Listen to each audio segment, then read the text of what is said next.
오늘은 죽음에서 삶을 배우다 마지막 시간인데요. 장례식에 대해서 함께 생각을 해보겠습니다. 기독교 장례식뿐만 아니라 우리가 흔히 옆에서 경험했던 장례식들 한번 쭉 생각해 보시면서 왜 그랬구나 라는 것을 지금까지 배우셨던 죽음에 대한 강의를 이렇게 적용해 보시면 아마 그 의미가 조금 더 잘 되살아날 거라고 생각이 듭니다. 먼저 오늘 우리 성경 말씀 먼저 한 곳 함께 읽고 시작을 하겠습니다. 예수께서 이르시되 나는 부활이요 생명이니 나를 믿는 자는 죽어도 살겠고 무릇 살아서 나를 믿는 자는 영원히 죽지 아니하리니 이것을 내가 믿느냐. 아멘. 제가 목회자로서 목회를 하면서 항상 내가 목회자가 되기를 잘했다. 그리고 정말 이것이 의미가 있다라고 생각이 들 때가 있는데요. 설교할 때라기보다는 실제로는 장례식을 거행할 때입니다. 장례식을 거행할 때 또 장례 문안을 할 때마다 느끼는 저의 마음은 이게 진짜지라는 생각과 여기 이렇게 희망을 줄 수 있다는 게 얼마나 감사한가라는 생각이 들 때가 참 많았습니다. 그래서 저도 목회하면서 가장 목회자로서의 자부심이 느껴지고 또 강한 어떤 긍지가 느껴지는 그런 자리가 바로 장례식에 관련된 자리가 아니었나 생각이 들고 지금도 여전히 그러합니다. 옛날에 여러분 생각이 나실 텐데요. 글쎄요, 저만 하더라도 기억이 나니까 아마 여기 계신 분들은 상당히 대부분은 많이들 기억을 하실 것 같고 조금 젊으신 분들은 기억이 잘 안 나실 수도 있겠는데 옛날에는 저희가 장례를 집에서 대부분 했죠. 그래서 집에서 장례식을 거행했고 이렇게 지나가다 보면 동네에 상중이라고 하는 이렇게 등이 하나 이렇게 붙어 있으면 이 집에 누가 돌아가셨구나 라는 생각이 들었고 죽음이 생각보다 가까이 있었습니다. 살다 보면 여기저기 또 저쪽에 또 집에 상중에 그 등이 붙어 있고 또 지나다 보면 며칠 또 지나다 보면 또 어느 집에 또 등이 붙어 있고 장례구나 라는 생각이 들고 또 장례식은 집에서부터 시작이 되니까 울면서 나가시는 모습들 또 이렇게 힘들어하는 모습들이 다 이렇게 가족들이 함께 보면서 동네 사람들이 다 함께 보면서 함께 이렇게 또 애통해 주기도 하고 함께 위로해 주기도 했던 그런 시간들이 있었던 것 같습니다. 제가 살고 있었던 구로동 같은 경우에는 아주 골목들이 아주 많았는데요. 집들이 아주 다닥다닥 붙어 있고 그랬으니까 상을 당하게 되면 진짜 그게 그냥 그 동네에 그냥 상 당한 것 같은 그런 느낌이었습니다. 그래서 많은 그런 일들이 있을 때마다 저희들도 마음이 이렇게 싱숭생숭하고 했던 그런 생각이 있고 제가 어렸을 때는 또 그렇게 누가 이렇게 돌아가셨다 그러면 왠지 거기가 이렇게 무서워가지고 지나가다가 그쪽을 지나갈 때는 어렸을 때는 뛰어서 도망가듯이 그랬던 기억도 나는데 과거에는 집에서 이렇게 장례를 했고 그러다 보니까 시신도 이렇게 그 집에 모셨고 그러다 보니까 또 시신을 모시면 또 그 다음에 이렇게 악취가 나기 때문에 향을 피워야 되는 이제 이런 문제도 있었고 여러 가지 어려운 문제들이 다 있었습니다. 근데 지금 어느 순간에 이루어졌는지 모르지만은 우리나라 같은 경우는 병원에서 대부분 돌아가시게 되고 제가 지난 시간에도 말씀드렸습니다만은 이 호스피스라고 하는 것의 중요성에 대해서 말씀을 드렸는데 어느 순간에 우리는 병원에서 치료를 받다가 병원에서 마지막을 맞는 그런 상황이 되는데 이게 외국하고 달리 우리나라의 아주 독특한 지금 특징이 되었습니다. 그래서 다른 나라에서는 거의 이런 일들이 많지 않은데 우리나라에서만큼은 병원에서 치료를 받다가 병원에서 그냥 세상 떠나는 이게 아주 일반적인 상황이 되었고 집에 들어오거나 집에서 장례하는 것은 이제 거의 없고 바로 장례식장으로 옮겨져서 장례식장에서 바로 이렇게 장례를 거행하는 이런 방식으로 되어 있는데 한국이 가지고 있는 아주 독특한 지금 방식이 되지 않았는가 하는 생각이 듭니다. 우리들에게는 너무나도 당연한 것처럼 보여지는 그런 것이 사실은 우리나라만의 독특한 것이다라는 것도 한번 생각해 보실 필요가 있겠습니다. 지금까지 우리가 그 장례를 쭉 경험을 해 오셨을 텐데요. 그 장례가 어떠했었는지 한번 이렇게 더듬어 보실 수 있을 것 같아요. 기억을요. 제일 먼저 우리에게 영향을 많이 미친 그 장례는 유교적인 장례 예식입니다. 아마 여러분 아시겠습니다만은 이 유교 장례 예식은 원래는 그 제사라는 것 있지 않습니까? 제사라는 것이 유교는 원래 종교라기보다는 하나의 도덕적인 가치를 이야기하고 또 효도를 매우 강조하는 그런 하나의 체계였는데, 그래서 유교에서의 제사는 내세의 복을 위한 것이 아니라 효와 공경과 그리고 도덕을 훈련시키기 위한 아주 중요한 하나의 도구로 시작이 되었습니다. 하지만 우리나라에서는 이것이 무속적인 어떤 영혼관과 결합되면서 유교 제사의 성격이 상당히 많이 달라졌다라고들 학자들이 얘기를 합니다. 그러니까 전통적으로 우리나라에서는 영혼불멸, 그러니까 영혼이 살아있다라고 하는 것과 조상신을 향한 무속신앙이 이렇게 만연해 있었기 때문에 이것과 유교가 하나로 맞닿아지면서 조상을 공경하는 그런 하나의 효도를 가르치는 것으로서의 그 제사의 의식이, 그것이 아니라 조상신이 우리들에게 뭔가 영향을 준다라고 하는 것으로 유교 제사가 조금 바뀌게 되죠. 그래서 조상신이 우리 자손들에게 영향을 미친다라고 하는 것으로 연결되면서 신주가 있지 않습니까? 신주 위패가 있는데 그 안에 조상님이 존재하는 것으로, 그래서 그 위패를 통해서 조상들과 교제를 나누고 소통을 하게 되는 것으로, 그 조상은 그것을 자녀들의 어떤 그 효심과 또 그 열성적인 어떤 그런 제사를 통해서 또 자손들에게 영향을 미치고 또 복을 미치는 이제 그런 방식으로 이해를 해 왔습니다.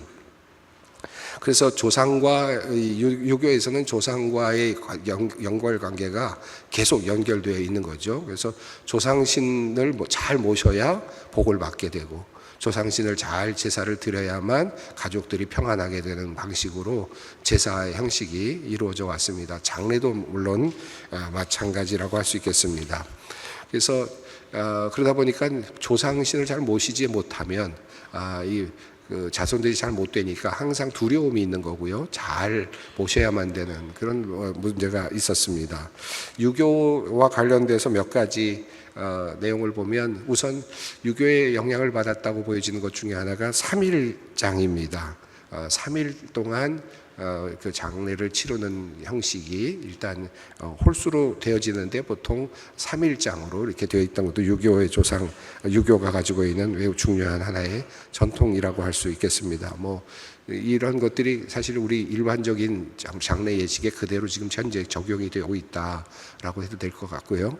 또 제사 형식으로 되어 있다든지 초를 피운다든지 이런 냄새를 제거하는 것처럼 피우는 것도, 향을 피우는 것, 이런 것들이 결국은 이제 하나의 제사의 의미로, 이렇게 영혼을 달래는 의미로 이렇게 이해를 되기도 했었습니다. 불교의 경우에서 불교는 윤회설을 가지고 있지 않습니까? 그래서 윤회설 중에서 윤회의 과정으로 보는데, 인간의 삶이 윤회의 과정으로 본다면 생유, 본유, 사유, 중유라고 하는 4단계를 거치면서 반복적으로 이제 살아가게 되니까 계속해서 이제 생명이 이렇게 순환하는 것처럼 이해를 합니다. 그런데 죽음 이후에 다음 생으로 이어지는 단계가 매우 중요한데, 그것이 장례 예식과 매우 관련이 있어서 이 중류라고 하는 단계가 있는데, 이 사람이 죽은 다음에 다음 세계로 돌아가는 그때까지의 기간을 중류라고 하고, 그 기간을 약 49일로 이렇게 생각을 합니다. 그래서 그 기간 동안에 자신의 운명이 정해지는 거죠. 그래서 49제라고 하는 게 이제 바로 거기에 있는데요. 그리고 그때 그 49일 동안에 저승 심판을 받는 것으로, 이렇게 저승사자의 심판을 받는 것으로 불교에서는 이해를 하고 있습니다. 윤회의 방향은 업에 의해서 결정이 되지 않습니까? 그때 이제 그 업을 잘 평가를 받게 되면 좋은 것으로 이제 좋은 삶으로 올라가지만, 그렇지 않으면 못한 삶으로 내려가야 되는 이제 그런 모습인데요. 그래서 그 육도라고 해서 지옥과 악귀와 축생과 아수라와 인간과 천상을 오고 가는, 그래서 인간이 꽤 높은 단계에 있는데 그보다 내려갈 확률이 굉장히 높아지는 셈입니다. 자, 그래서 저승 심판의 형태로 이루어지는데, 이 심판이 7일마다 한 번씩, 그래서 7번 이루어지는 것으로 이렇게 이해를 했다고 합니다. 그래서 그 7일마다 심판을 받을 때, 그리고 마지막에 최종적으로 운명이 결정이 된다고 생각을 했고, 이때 유족들의 기도와 공덕이 망자에게, 돌아가신 분에게 영향을 미칠 수 있다라고 생각을 하고, 그것 때문에 49제라고 하는 그런 제사가 이제 자리를 잡게 되었다고 합니다.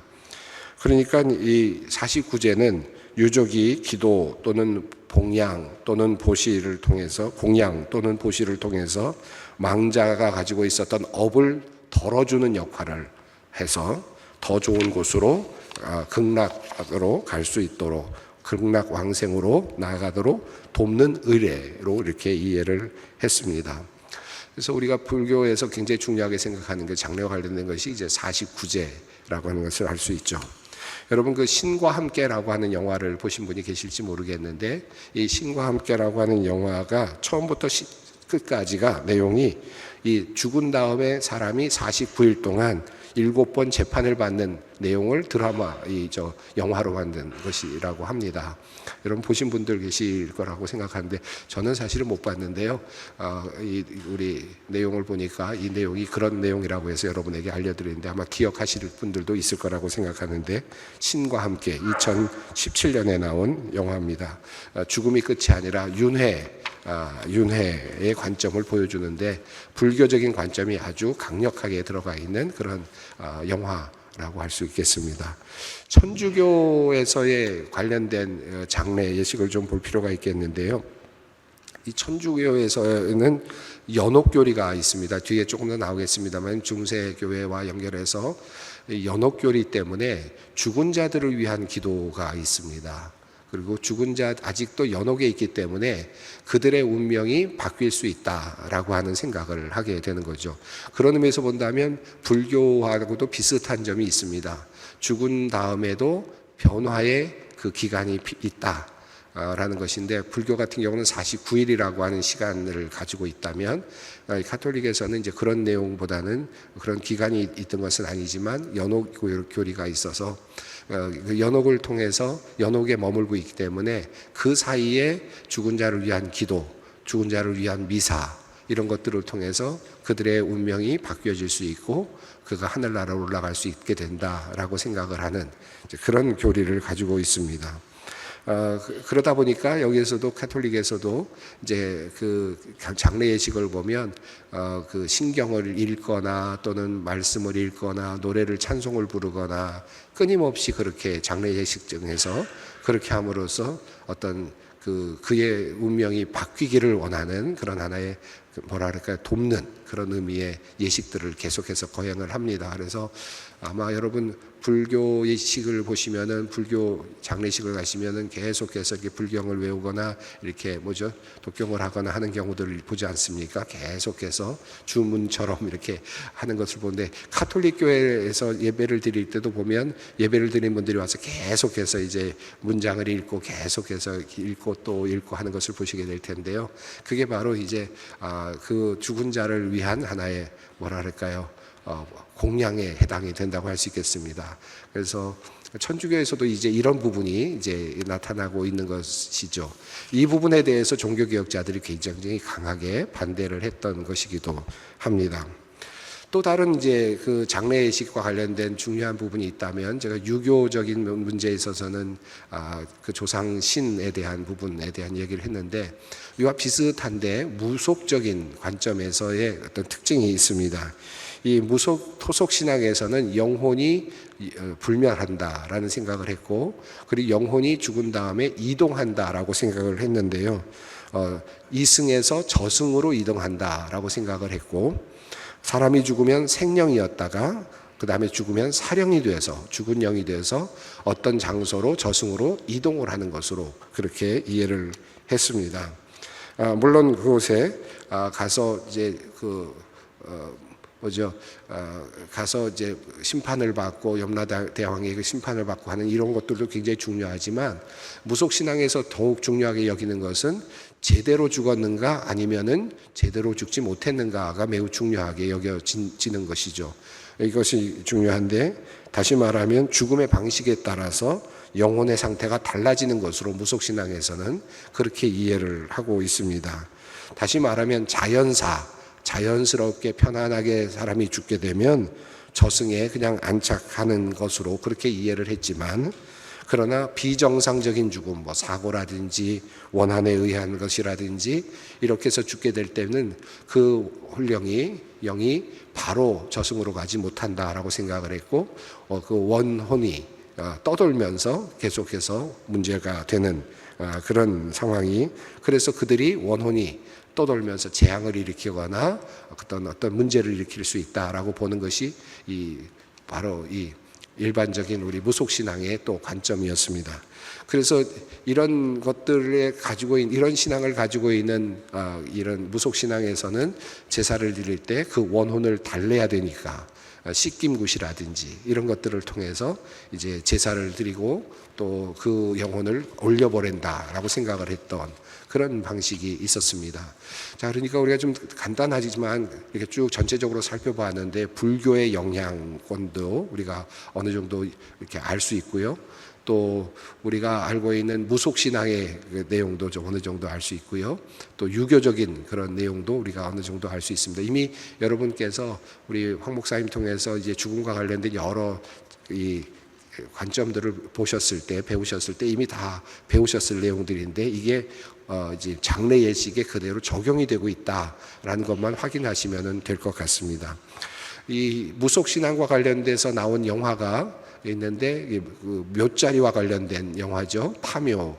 이것은 아주 전형적인 무속신앙과 장례 예식, 그리고 또 묘자리와 관련되어 있는, 그래서 묘자리가 잘못되면 그것도 또 원혼이 돼서 떠돌게 되는 것이고, 그것을 위해서는 또 구술해야 되고 하는 이런 내용들인데, 파묘라고 하는 영화가 아주 전형적인 그 무속신앙에서 나오는 그 장례 예식을 보여주고 있는 하나의 영화라고 할 수 있겠습니다. 무속의 특징을 한번 보면 좋겠는데요. 무속의 특징은 이승과 저승이 서로 연결되어 있습니다. 또 조상신은 보호자, 원혼은 위협자로 이렇게 드러나고, 인간의 삶은 한 번이라는 인식이 아주 강하고요. 내세보다는 현세의 복, 건강, 장수, 부를 중시하면서 이 원혼을 잘 달래서 이 땅에서 잘 사는 것, 우리가 어려움 당하지 않고 사는 것, 이런 것들에 대해서 관심이 있습니다. 자, 그래서 영혼에 대한 문제, 내세에 대한 이야기보다는 그저 우리 현세적인 거죠. 원혼을 잘 달래고 하는 것이 제일 목적인 것입니다. 예, 이런 장례 예식은 지금 현재 많이 섞여 있는 것을 우리가 알 수 있는데, 삼일장의 구조라든지 또 상주 중심의 어떤 그 상례를 거행하는 것이라든지, 또는 절을 한다든지 분향을 한다든지 또 제사 형식의 어떤 그런 방식으로 진행이 된다든지 하는 것은 이런 현대 장례 예식에서도 유교의 영향을 받았다라고 말할 수 있을 것 같고요. 불교의 영향을 받았다고 한다면 연부를 한다든지 또는 영결식 또는 49제 같은 것들이 불교의 영향을 받은 하나의 장례 예식이라고 할 수 있겠고요.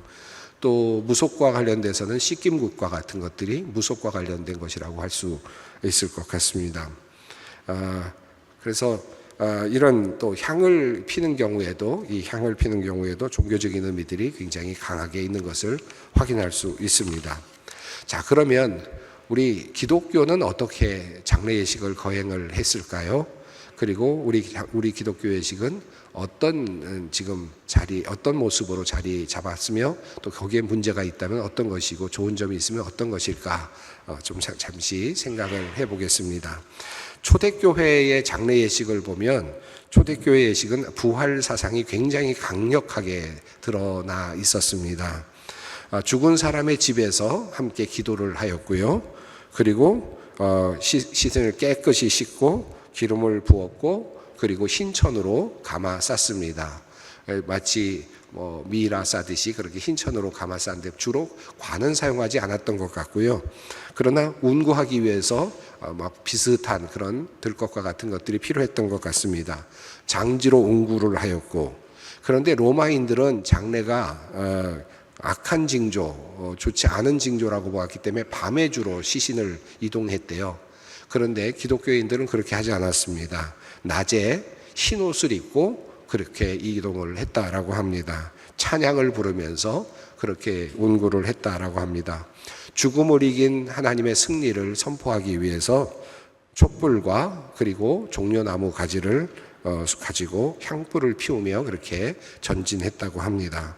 찬송과 감사기도 시편을 읽고 또 성서를 읽는 그런 일들이 있었고, 아주 흥미로운 것은 장례 예식에서 항상 성찬식을 거행했다는 것입니다. 이 말씀은 이 성찬이 단순히 우리들만의 성찬이 아니라 하나님 나라에서 우리가 먹고 마실 것을 기억하는 의미가 있었다라고 할 수 있습니다. 그래서 우리가 이분이 죽었지만 이제 죽어서 하나님의 나라에 갔지만 하나님의 나라에서 먹고 마신다. 하나님의 나라에서 하나님의 주시는 그런 식탁을 마주대하고 있다라고 하는 것을 기념하면서 우리도 그렇게 할 것이다라는 것을 기억하면서 성찬 예식을 거행을 하였습니다. 그리고 주로 기독교인들은 매장을 했죠. 그래서 다시 살아날 것을 기억하면서 매장하는 습관들이 있었습니다. 근데 이제 중세로 넘어가면서 이 모든 것들은 아주 좋았지만 이제 문제는 한 가지가였는데 바로 연옥교리의 등장이었습니다. 1336년 교황 베네딕트 12세가 사후 정화와 죽은 다음에 그가 정화될 수 있다라고 하는 교리입니다. 그리고 그것과 관련된 연옥교리를 공식화합니다. 죽은 이를 위한 기도가 그리고 죽은 이를 위한 미사가 이제 드디어 시작되었다라고 할 수 있겠습니다. 그 전까지는 죽은 자를 위하여 기도할 수 있는 의미가 별로 없었죠. 왜냐하면 죽은 다음에 그는 천국을 갔건 지옥을 갔건 그랬을 테니까라는 믿음이 있었는데 그 중간 단계, 이 사실은 굉장히 그 민속적인 사람들의 필요에 따라서 만들어진 하나의 예식이라고 할 수 있겠는데, 돌아가신 분이 예수를 안 믿다가 돌아가셨을 때 오는 그 부담감, 이런 것들을 해소하면서 이런 종교적인 어떤 문제를 해결하기 위해서 이 교황 베네딕트 12세가 이와 같은 결정을 하게 되는데요. 이게 바로 이제 종교개혁을 만들게 되는 매우 중요한 단초가 되기도 합니다. 죽은 자를 위한 미사가 계속해서 이루어지게 되는데, 죽은 자를 위한 미사라는 말은 성찬식을 의미합니다. 근데 성찬식을 하는데 누구에게 나눠주고 먹는 것이 아니라 우리 사제들이, 신부들이 성찬식을 죽은 자를 위해서 드려주는 거죠. 제사를 드리듯이 성찬식을 드려주는 겁니다. 그래서 성찬식이 하나의 제사가 되는 겁니다. 그래서 하루에도 여러 사람들을 위해서 이제 성찬식을 하게 되는데요. 사제들이 부족하기 때문에 필요가 너무 많아져 가지고 어떻게 하느냐 하면 성찬을 베풀 때, 성찬을 하면 이것은 그리스도의 몸입니다라고 하는 걸 해야 되지 않습니까? 근데 그 그리스도의 몸입니다라고 하는 것, 이 성체의 변화는 한 사제가 하루에 한 번밖에 못 한다고 생각을 했던 것 같아요. 그래서 그것 때문에, 그런데 죽은 사람을 위해서 기도해야 될 건 너무 많으니까 10명, 20명일 수도 있으니까 그분들을 위해서 이제 먼저 기도를 하는데, 그분들의 이름을 부르고 그분들과 관련된 성찬과 관련된 것을 쭉 하되 이것은 그리스도의 몸입니다라는 것은 하지 않고 거기까지만 하고 그 다음에 또 다음 다음 사람을 위해서 미사를 드려서 10명이든 20명이든 마지막에 그날 마무리할 때 이것은 그리스도의 몸이다 해가지고 마무리하는 방식으로 그렇게 미사를 드렸다고 하는 그런 내용들도 볼 수 있습니다. 그만큼 아주 중세시대가 되면 아주 확연히 미사가 늘어나게 되는 거죠. 그런데 교인들이 와서 먹고 마시는 것이 아니고 그걸 보는 것도 아닙니다. 사제에게 그걸 맡겨서 사제들이 그냥 예배당에서 끊임없이 그것을 해주는 것이죠. 그리고 거기에 관련된 이제 헌물을 받거나 또는 거기에 대한 봉헌물을 받거나 하는 것을 이제 계속해서 했고, 이것이 점점 더 강화되다가 결과적으로는 면죄부라고 하는 그것까지 나가게 됩니다. 또 한 가지는 죽은 다음에 죽은 다음에 연옥설 때문에 죽은 자를 위한 미사와 기도가 있었다면 바로 죽은 다음에 장례 예식 안에서 이 죄에 대한 용서에 대한 부분이 이제 드러나는데요. 죄를 용서해 주는 사죄의 선언이 함께 장례식 때 있었던 이제 뒤에 나오게 됩니다. 그래서 죄의 사면을 선언하는, 죽은 다음에 성찬을 베풀고요. 그리고 나서 죄의 사면을 선포하는 그런 방식으로 이제 가톨릭의 중세 예전이 점점 더 이제 발전해 나가게 됩니다. 발전이라고도 할 수 있겠지만 한편으로는 이제 종교개혁자들 입장에서 본다면 변질이었다라고 이렇게 보여지는 겁니다. 개신교회는 바로 이러한 그 중세교회의 문제에 대해서부터 출발하기 때문에 절대적으로 연옥설을 받아들이지 않았고요. 더군다나 죽은 자를 위하여 기도하는 것이라든가 미사를 하거나 죽은 자를 생각하면서 또 죽은 자에게 사죄의 선언을 한다든가 하는 이런 모든 것들은 하지 않았습니다. 죽은 다음에는 이미 하나님의 심판 앞에 섰다. 그리고 죽은 다음에는 우리가 어떤 운명도 우리가 어떻게 바꿀 수 없다. 오직 살아있을 때 그가 그의 믿음을 통해서 구원받는 뿐이다 라고 하는 입장을 이제 견지하게 됩니다. 그러다 보니까 죽은 다음에 우리가 어떤 그의 운명을 바꿀 수 있는 것은 없다라는 그런 아주 강력한 입장을 갖게 됐고요. 그리고 아주 그 당시 중세 시대만 해도 예식 자체가 장례 예식이 굉장히 거창하고 굉장히 성스럽고 그런데 미신적인 요소들이 많이 들어갔기 때문에 종교개혁자들은 이 예식을 아주 단순하게 하려고 노력을 합니다. 그래서 실제로 깔뱅 같은 경우도 여러분 가보시면 제네바에 가보시면 알겠습니다만 깔뱅의 무덤이 어디 있는지조차도 알 수 없을 만큼 실제로 아마도 이 사람이 이걸 것이다 라고 생각하는 무덤 앞에 가서 우리가 이게 깔뱅 무덤일 거다라고 추정을 할 정도입니다. 근데 그럴 정도로 이제 아주 엄숙하면서도 아주 단순하게 드려지는 것이 우리 개신교의 예배였습니다. 그래서 모든 것들을 폐지하고요. 그냥 사람이 돌아가면 시신을 무덤으로 운구했고 아무런 예식도 사실은 행하지 않았고요. 그냥 입관을 하였고 그리고 부활에 대한 설교 말씀을 전하였고요. 성경 봉독을 하고 그리고 안장을 하였습니다. 아주 간단한 예배 예식만 가지게 된 거죠. 이게 우리 개신교의 하나의 형태로 자리 잡게 되었습니다. 심지어는 청교도들 경우에는 그 앞에서 기도하는 것조차도 하지 않았다라고 합니다. 그 정도로 아주 단순하게 예배를 드리려고 했는데 그러면 한국에는 어떤 모습으로 들어왔을까? 초기 1907년에 나온 예수교 상례의 내용을 한번 보겠습니다. 한 몇 가지 쭉 내용이 있는데 이 부분 한번 같이 읽어보면 좋겠습니다. 첫째, 장례를 준비할 때나 장례를 행할 때 하나님의 말씀에 위배된 일을 해서는 안 된다. 둘째, 곡하지 말라. 실제로 마음이 슬퍼서 우는 것은 괜찮으나 풍속을 따라 곡하는 것은 합당하지 않다. 셋째, 염습을 할 때 신체를 묶지 말라. 신체를 씻고 머리를 벗기고 의복을 깨끗하게 하고 입관하는 것은 옳지만 신체를 묶거나 결박하는 것은 합당하지 않다. 넷째, 장례 기간을 너무 급히 하거나 너무 더디게 하지 말고 2, 3일 후에 장례하는 것이 좋다. 다섯째, 장례 후에 멀리서 온 사람을 위하여 음식을 준비하는 것 이외에 복을 받기 위하여 세상 풍속대로 술과 음식을 먹는 것을 금한다. 여섯째, 술관할 때 상여를 메고 떳떳한 모양으로 행할 것이나 요령을 흔드는 것과 같은 세상의 헛된 풍속을 따르지 말 것을 강조한다. 7번째, 장례를 행한 후에 무덤을 세우거나 비석을 세우고 방문하는 것은 괜찮지만 무덤에 가서 봄과 가을에 제사를 지내거나 때를 따라 공양하는 것은 하나님의 말씀에 어그러진 것이므로 절대로 해서는 안 된다. 8번째, 절대로 죽은 이를 위해 기도해서는 안 되며 슬픈 마음으로 남아있는 유족들을 위해서 기도하고 위로하라. 요 내용을 보시면 지금 우리 교회가 하고 있는 장례 예식이 이래서 이렇게 돼 있구나라는 것을 아마 아실 수 있을 것 같습니다. 이게 아주 전통적인 하나의 기독교 장례, 특히 한국 장로교회의 기본적인 하나의 기준이 되었고요. 그 이후에 이 기준점을 중심으로 해서 기독교 장례 예식이 이제 계속해서 이어져 왔다고 할 수 있겠습니다. 우리나라의 기독교 예식에서 두드러진 점이 있다면 기독교인들은 주로 매장을 중시했죠. 왜냐하면 부활신앙이 있었기 때문에. 그럼에도 불구하고 지금 여러 가지 묘의 문제, 또 여러 가지 시신 처리의 문제, 여러 가지 문제들에 대해서 기독교인들이 기쁘게 그걸 받아들이면서 화장을 또 받아들이고 화장에 대해서 기꺼이 이렇게 하게 되면서 한국의 장례 문화가 상당히 많이 바뀌었습니다.